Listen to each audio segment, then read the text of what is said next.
How's it going, everybody? This is Beat the Bush. This is the Bob and Brad Q2 Pro mini massage gun. It's the Pro version because it has a hot and cool head. This is a mini version, but it's not the lightest weight of them all. However, it makes up for it for having a hot and cool head and ample massage time of over 1 hour and 10 minutes. Whenever I travel, I tend to walk a lot, like 20,000 steps a day. And when I get back to the hotel, I absolutely need something like this. It works great on your feet to just kind of loosen things up, just anywhere where you overuse your muscles a little bit too much. Let me go back and unbox this and show you what comes in the whole set.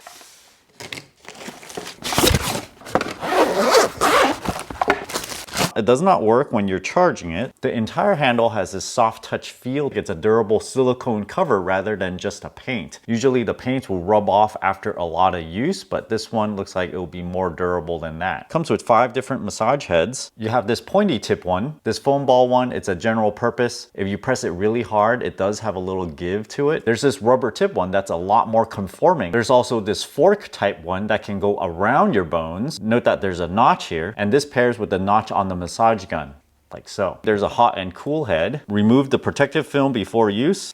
It can both heat and cool. There's a built-in fan, so when it's cooling, it will turn on. There's a USB-C port here, so you can recharge this. There's a built-in battery inside this thing. The manual, USB-C charge cable, and a pair of grommets, one with a notch in it and one that does not have that. These things are replacement grommets for your massage head right here. When it's completely empty, it requires 3 hours to fully charge. If you use it at the maximum of 25 watt, it'll still last you about 1 hour and 10 minutes. If you don't push it as hard, it can last longer. This massage head from empty, it'll take about 2 hours to charge and it'll last about 60 minutes. The thing that's missing here is the USB-C charger. Many people have these things laying around already, but just note that it does not come with this massager. The finish on this case is a little bit different than their other ones. This is more like a metallic copper-like color. It has a carry strap right here, double zipper all the way around.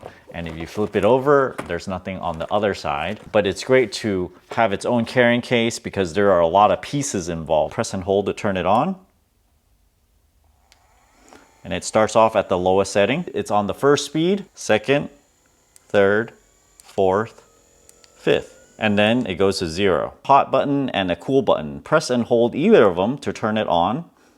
And this will start feeling really cool. And you can change it to 2 settings, either green or blue. On blue, it will get even colder. And then if you want to switch it to hot, just press the hot button once. The orange light is 40°C or 104 degrees Fahrenheit. If you press it again, it'll be red, which is 45°C or 113 degrees Fahrenheit. When it's on the heat setting, the fan is not turned on. That's because when it's really cold in there, it really doesn't matter too much. But when you turn it on to the cold setting, the fan turns on.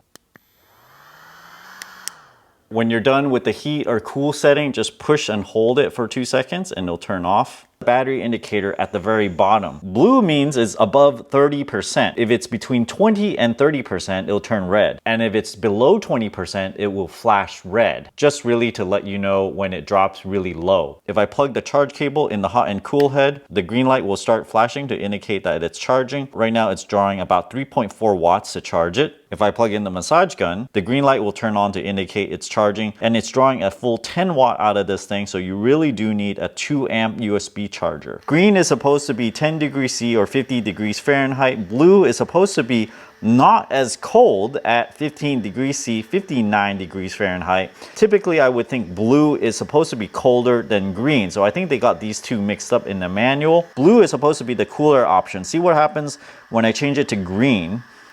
Right, it was 58 and it starts rising, and this is going to head towards around 68 degrees Fahrenheit. My thermal camera is not very accurate because it's reading off of this reflective surface. If I change it back to blue, it starts going down again. It's a hot day and my thigh temperature is around 88 degrees Fahrenheit. I have the massage gun at the coolest setting and apply it to one single spot, and immediately I can feel that yes, it is very cool. It feels like a cool pack. And it works a lot better if you concentrate on one smaller area rather than like go back and forth like this. Lift it up. It was 88. Now look, 70 degrees. I can actually turn this off if I don't want massaging and just apply it straight on. And it can work just as well. Now I'm going to switch it to the hottest setting, let it warm up a bit. And again, I can apply it to my thigh. It's already warm even after a few seconds. Right there. 96 degrees. It's supposed to get up to 113 degrees. So let's see how hot we can get it up to. 100. The massage gun weighs just 1 pound with the basic massage head, and the entire thing with the carrying case weighs just 1 pound 14.2 ounces. With it fully retracted, it measures 1 millimeter, and with it fully extended, it measures 6 millimeters, so 6 plus 1 is 7 millimeters of amplitude. That's just how far this thing goes in and out. This is pretty typical of mini massage guns, although they do go up to around 14 millimeters for really large size ones. I have this little strip of muscle here that sometimes I use way too much, and a very pointed tip allows you to get deep inside there and massage right where you want it to. As opposed to this little big ball thing, if you apply this to the same area, it just does not get in there as well because it just kind of spreads the massaging all around. Not that the round one is that bad, right? It's really good for everywhere else, kind of like on your chest. I do use this right on my calf muscle, not really on top of my foot though, because this is a little bit too pointed tip. The fork is great for massaging around your bones. You have this bone right here. You don't want to massage on top of that. So you can get right over there and you can massage on top and below that bone at the same time. So it just kind of does double duty. This little squishy head is more useful than you would think. It tends to be able to massage on areas where there's bones and it actually won't hurt. See, on top of the bones right here, it's okay. It's soft enough that it doesn't really hurt and you can just go over the tendons that's over your bone. However, if you use this ball that's not as soft over your bone, I'm gonna do it lightly now, it just kind of hurts almost and it bounces on top of your bone. So I would not recommend this massage head on top of your bones. The hot and cool head, these things are kind of flat on one end. That's just the way they make them right now. Make sure that it's flat on wherever you want it to heat. That gives the best amount of heat transfer because you do want that area to heat up or cool down. Sometimes maybe you just want to dig it in there a little bit. So I would tilt it a little bit,